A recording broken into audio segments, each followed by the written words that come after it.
Well, a good Erev Shabbos, everyone, on this lovely Thursday evening, broadcasting from Elm Shade Estate, South Fallsburg. And we are sponsored by the Rubin family with the tefillah that they should be zeicha to a healthy Ben Zacher. Also, we are sponsored by a wonderful woman who is sponsoring the shir for good shidduchin for her two daughters, quickly and easily. I want to start off this shir with something very nice that I saw by Reb Chaim Pinchus Scheinberg. Reb Scheinberg was a masmid nifla. It's interesting. I remember that one time when I was a bacher in the yeshiva of Staten Island, that Reb Scheinberg came to see Rav Moshe. And Rav Moshe wasn't available right away. So Rav Scheinberg asked where he could find a chumash. He made a beeline to the library, sat down, and was immediately immersed in learning, and didn't look up until we told him that the yeshiva was ready to see him. They say that when Rav Scheinberg got on a flight, if it was a long flight, he started a Masechta, and by the end of the flight, he finished the Masechta. It was he was a masmid nifla. So I saw from him a very interesting question, which I'll tell you the truth, I never thought of, but it's an obvious question. In Yukim Purkin, that we say before most of every Shabbos, so we say a request that Zara di lo yifsak v'di lo yiftal mipiskame araisa, that our seed should not stop, should not cancel from learning Torah. And it seems to me that they're the same. Lo yifsak means to stop learning, and lo yiftal means to battle, to not learn. So what's the double lashon? So it's interesting. I right away went to one of my go-to sources when it comes to davening, and I looked in the Siddur Amavarish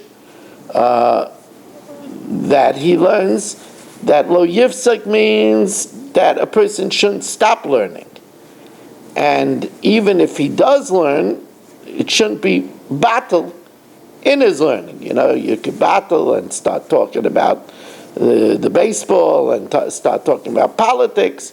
So the lo yiftal means you shouldn't stop learning, and lo yiftal means that you shouldn't battle even in the middle of the learning.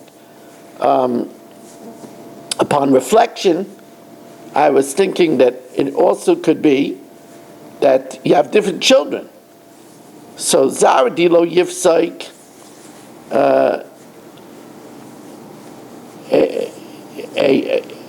some children who only have mitzvahs, sheyachal lasei al yedei acherim, the mitzvahs that they have could be done by others, so lo yifsaik, they shouldn't stop. Other children might have mitzvahs, she'eni yachal lasei al yedei acherim. They have to make a parnasa, their wife needs their help, they have to take the children to carpool. So there we ask at least that lo yiftal, they shouldn't cease. They should make sure to have kviyasitim l'Torah. Okay, these are pashut shatim of. But he says a very fascinating thing. He says that Rav Soloveitchik says there's learning and being mevatel Torah is if you don't learn.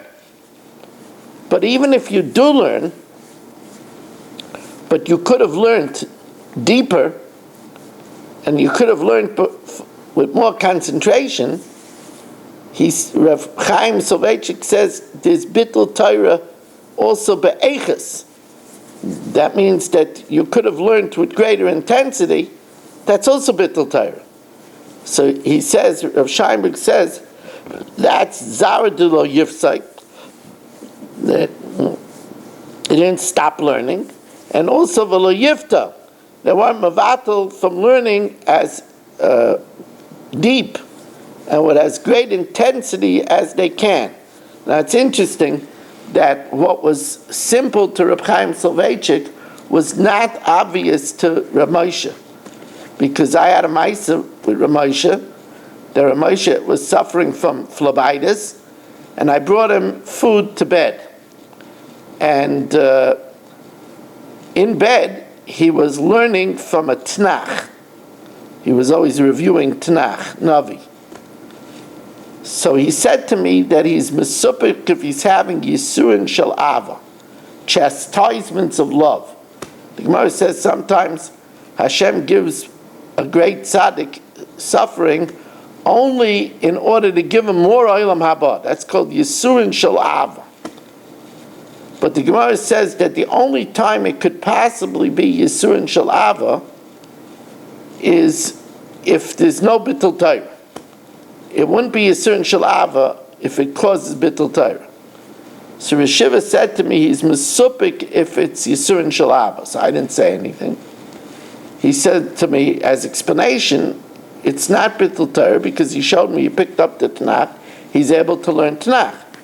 He says, but maybe since he can't do the Iker learning, Avasuke Shmaitz Alibad Hilchasa, to sit down and write his tshuvas and be ma'ayin, maybe that's considered Bittul Torah. So you see, Rav Moshe wasn't sure whether a diminishing of eichus, of intensity, is considered Bittul Torah.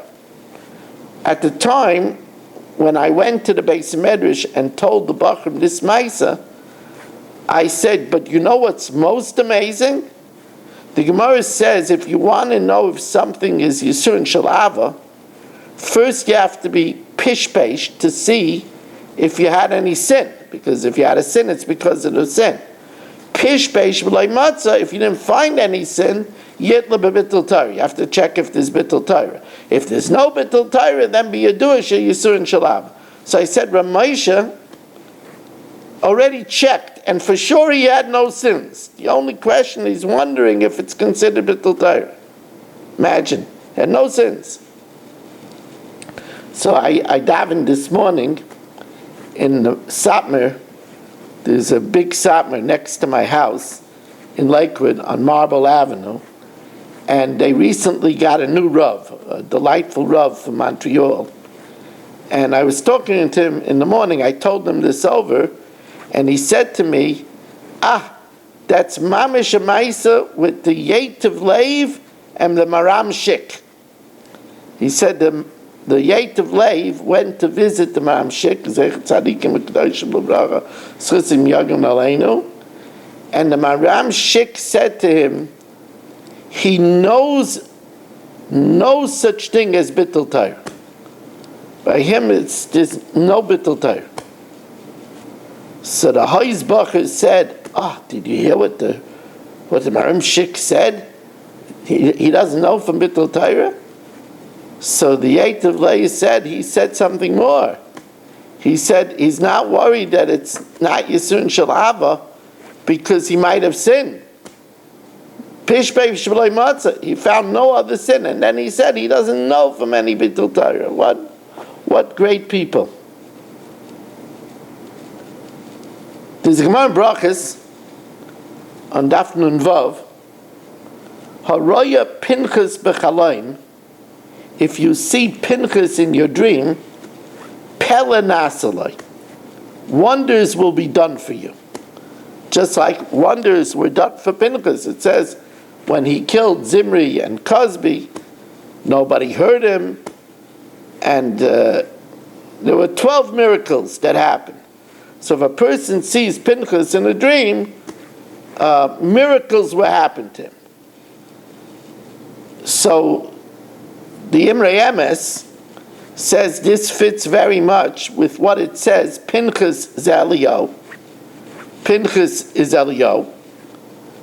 And that's what we sing on Motzei Shabbos, in the Zmiris of Motzei Shabbos, Ashrei mi shira panav b'chalaim.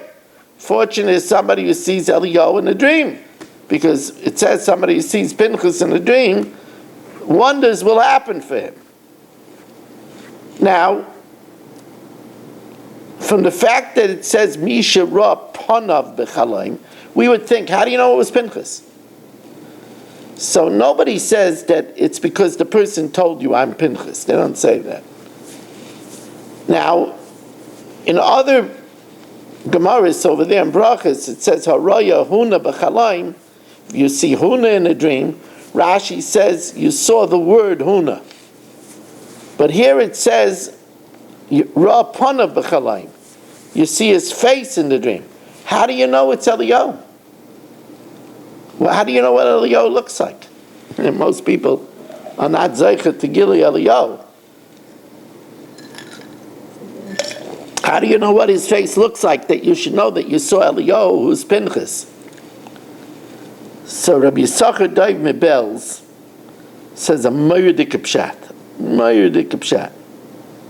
Because in the Zemer on Motzei Shabbos, it says Ashrei Misha Ra Panav B'Chalaim, Ashrei Misha Nasan Lo Shalom V'Hirzu Lo Shalom. Fortunate is one who proffers Shalom to Eliyahu, and the Eliyahu returns to him Shalom. So says Rabbi Yisachar Dov Mebels.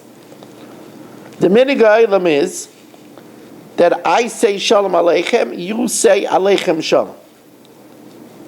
Now when I say Shalom Aleichem, why don't you say Shalom Aleichem? Why do you say Aleichem Shalom? So Yisachar Dov Mebels says, Shalom is the name of Hashem. You're not supposed to say the name of Hashem first, because maybe a person will die before he got a chance to say Aleichem, and it will say Hashem's name Levatala. That's why the Gemara in the Dharm says you don't say La Hashem Korban, because maybe you'll say La Hashem and the person will die before you say Korban, and you'll be saying Hashem's name Levatala. So instead you say Korban La Hashem. So since Hashem's name is Shalom, you don't say Shalom Aleichem, because the person might say Shalom and die before he said Aleichem. So that's why you say Aleichem Shalom. So what about the first one that says Shalom Aleichem? The first one is assured that he won't die, because the Gemara says that, and it's such a gainish pshat. The Gemara says,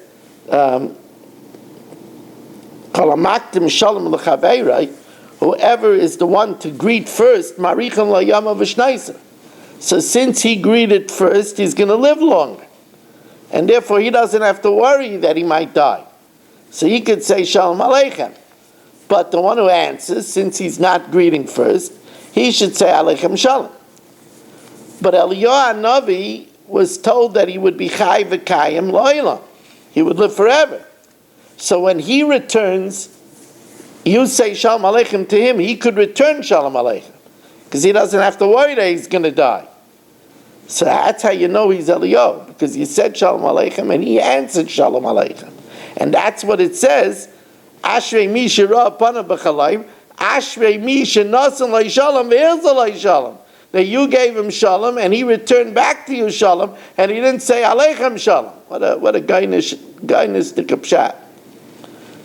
Just my own homespun pshat of why if I say to Nachman Shalom Aleichem, he answers Aleichem Shalom. Because he answers in a mirror image. Right? A mirror image is the reverse. And why does he answer in the mirror image? Because that's what it says in the pasuk. Kemayim aponim el ponim, like the face of man in water, Kain leiv ha'adam la'adam. So is the heart of man to man. So it's a mirror image, like in the reflection of the, and that's the way we are. We're reciprocal in nature. So in order to indicate this reciprocity, I say Shalom Aleichem, you say Aleichem Shalom. My friendship creates in you a friendship. It creates that reciprocity, which is considered a mirror image. La'ozni mishpachas ha'ozni. So Rashi, it's a very interesting Rashi. Rashi says that Ozni is the mishpacha of Itzvam. Amar ani shezeh mishpachas Itzvain. And Rashi says he doesn't know why the change. But the Shalah HaKadosh says that there's a remez over here, that ozni is itzbain, which is a lashon of etzba, the finger, because the Gemara says in Ksuvas Daf Hey, why were the fingers of a person made kiyasedis? They come to a point, kedei l'toicham ba'oiznav, so that if you hear lashon hara, you could put your finger in the ear, shelo yishma divrei ra, that you shouldn't listen to something bad, you shouldn't hear lashon hara. So therefore, that's the ozni is itzbain. It's a remez that Hashem made tapered the finger, so that if you somebody said lashon hara, you could stick your fingers in your ears and not listen.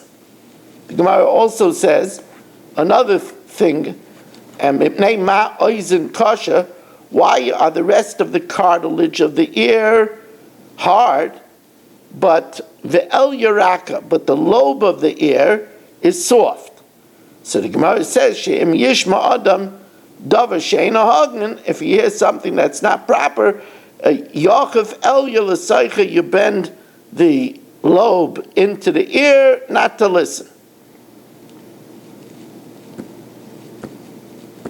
Now, veteran Talmidim of mine have heard me ask this question before.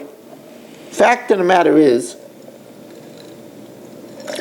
if somebody is telling you a juicy piece of gossip, did you hear what's going on in Shul? I was up in the country. You want to hear the scoop?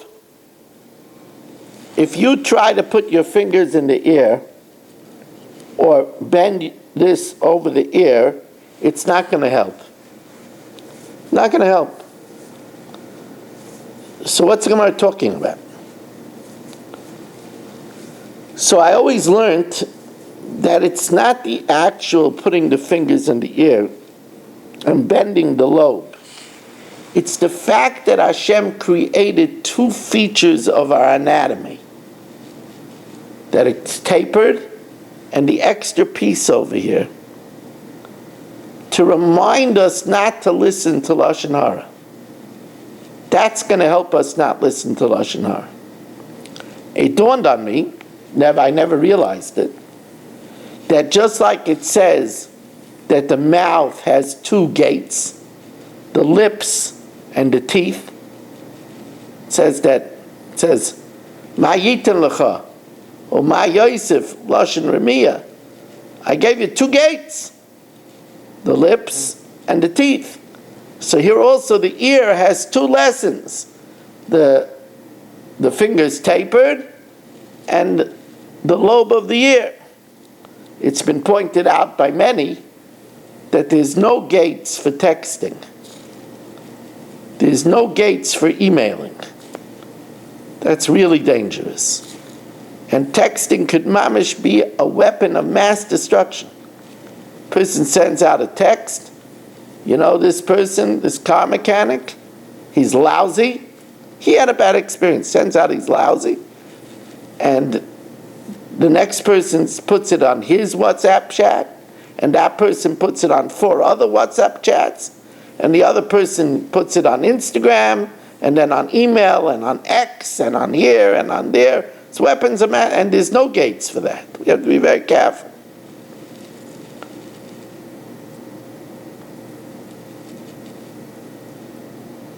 Now, the Maisa is, I've discussed with you before, what's worse, listening to lashon hara or speaking lashon hara? Now, most people, their off-the-cuff answer is for sure speaking lashon hara, because he's the troublemaker. He's the one that gets the ball rolling. Also, listening is passive. Speaking is action. But the Maisa is, the Chavetz Chaim says unequivocally, while of course they're both tragic, the Chavetz Chaim says that, he brings it down in Hilchos Lashon Hara, Klal Vav, Beis. He says that since if there's no audience, there'll be no Lashon Hara, that listening is worse. Furthermore, the speaker, you could say he was angry, he was emotional. The listener is not emotional. Also, he brings it into his neshama by listening. So I told you in the past that I happen to have in my house a sefer called Medrash Rabbeinu HaKadosh. Medrash Rabbeinu HaKadosh says that there's a raya that listening is worse than speaking, because Yosef, who's told the Dibarah to Yaakov, was punished at 22 years. He didn't see his father. But Yaakov, that listened to it, was punished at 22 years to be bereft of the Shekhinah. It was only when Osnas, when Serach Bas Asher, told him that Od Yosef Chai, V'tchi Ruach Yaakov Aviyim, he got back to Hashras HaShekhinah. And says the Medrash Rabbeinu HaKadosh that being bereft of the Shekhinah is worse than being bereft of a father. So it's a raya that listening is worse than speaking. L'maisa is in a footnote in the Chafetz Chaim. The Chafetz Chaim says it can't be. That's the Medrash is a mistake. It can't be that Rabbi Yehuda Hanassi said that, because never do we find that Yaakov sinned on accepting Lashon Hara, and it can't be that Yaakov's whose Dmus Yukna is on the Kisei HaKavod that he once sinned with Lashon Hara. It can't be. That's only a question on the proof, but the bottom line is that the Chafetz Chaim also holds that listening to Lashon Hara is worse than speaking Lashon Hara. And I think that there's a raya from that same Gemara in Ksuvas, because in the Gemara in Ksuvas Daf Hey it says, Al Yishama Adam La'oznav Dvarim B'Teilim, don't let your ears hear idle words, Mipnei Sheheim Nitches Tchila Leivarim, because the ears are more delicate. They are burnt first in a person. So Gehenim, the ears will burn first. So it seems to be that listening is the most devastating, because it's punished first in Gehenim. So it's very interesting how we have to be careful not to listen. Now, once we're on the subject of listening, why don't we have a bracha in Birchas HaShachar about listening? We say Baruch Atah Hashem Elokeinu melech haolam pikeach ivrim. He opens up the blind that we're able to see. So why don't we say in the morning that we're able to hear? So one answer, which I think is the most pashut answer, is because in the night we taka can't see when we're sleeping. Our eyes are closed. But when we're sleeping, we could hear. There are people actually that study with a pillow speaker even when they're sleeping. And people hear even when they're sleeping. So therefore, it wasn't restored in the morning, and that's why we don't have a bracha on hearing in the morning. Interestingly, the Chidah says a different teretz. He says included in Pekeach Ivrim is a person is also, it says don't put a stumbling block before the blind. Blind also means a person who doesn't know. Don't give wrong stock market advice. So a person that can't hear is also blind. So he says in the bracha Pekeach Ivrim is also included the sense of hearing. That's a chidah. Now,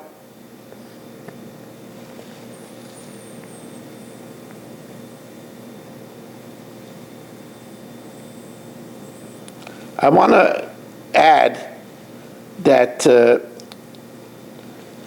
on Sukkot, when we shakel the lulav, it says that one of the kavanas of the lulav is that it atones for the sin of 4 vital organs. The lulav is the spine, the esrog is the heart, the arava is the mouth, and the hadassim are the eyes. What about the ear? And the answer is we atone from the ear before Sukkot. We atone from the ear with the shmiya of the tekiah. We're listening to the shofar. That's an atonement for listening. Now, it's interesting, the Rabbein, the Rekeach, remember I told you there's a great Rishon who says many gematrias, the Rekeach. So here the Rekeach doesn't say gematria, but the Rekeach again says the same thing as the Shalah. Actually, before the Shalah is a Rishon.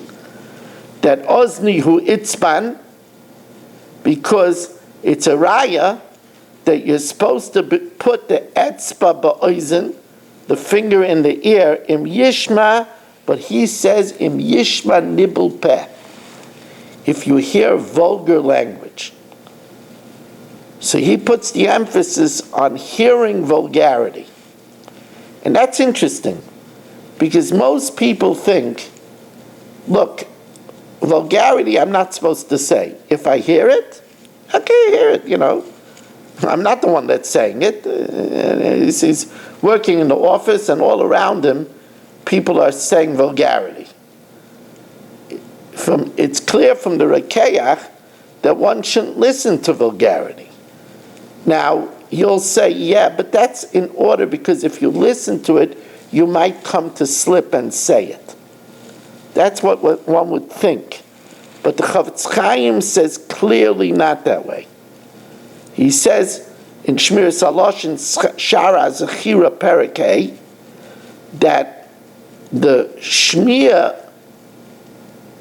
is metame, it's metame the person's soul. It's not good to hear vulgarity.